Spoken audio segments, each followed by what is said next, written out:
Michigan is a purple state, so how do you appeal to voters in the middle who value bipartisanship? Is bipartisanship important to you? Sure it is.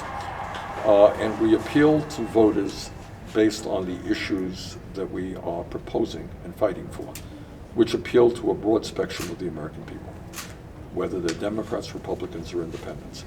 For example, raising the minimum wage to $15 an hour is enormously popular.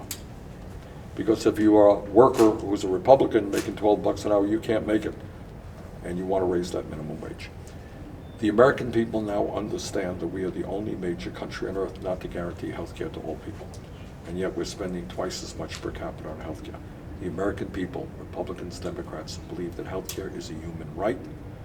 We're on a campus here, the beautiful campus of the University of Michigan, and I think people all across this country understand that our young people are entitled to a good quality education without having to go deeply into debt. And they support the idea of making public colleges and universities tuition free and canceling all student debt through a modest tax on Wall Street speculation.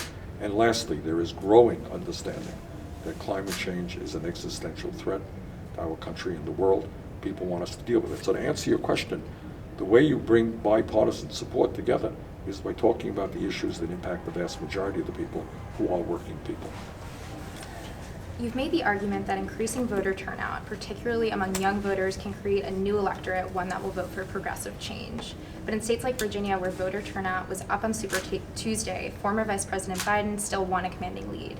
What does it mean for your campaign that increased voter turnout didn't translate to more support for the progressive candidate? That's a good question. In Virginia, the turnout went way up. We haven't analyzed, to be honest with you, all of the voter turnout data. My impression is that older people voted significantly higher numbers. Their percentages went way up. Younger people, more younger people did vote, but nowhere near the level of increase of older people. But here is the challenge that we face. Younger people are, in fact, the most progressive young generation in the history of this country. That's your generation. Problem is that it has historically been very hard to get young people to vote in large numbers. We're making some progress. 2018 was a good example where a lot more younger people voted than 4 years previous to that. I think you're going to see the same thing now. But historically, it has been hard, and that's why we're here on the campus, this campus, that's why we visit many campuses, to make it clear to young people that in a democracy, they have an obligation to participate, that it's not good enough to moan and groan about all the concerns you have. You got to get involved and stand up for what you believe in, and that means participating in the political process. Wonderful. And you touched a little bit on this earlier, but student loans are a very important issue for many people here at the University of Michigan and universities across the country. What do you say to your opponents who believe that canceling student loan debt is a handout? Well, what I say is if we could give if Trump could give $1 trillion in tax breaks to the top 1% and large multinational corporations, if Congress 12 years ago could bail out the crooks on Wall Street who destroyed our economy with Wall Street bailout, what do you call those things? Those things are handouts, but handouts that are going to the very rich and the powerful. I think that young people who have done the right thing, they're trying to get a decent education. What we're finding is that they are struggling very hard to buy a home, to buy a car, to get married, to have kids.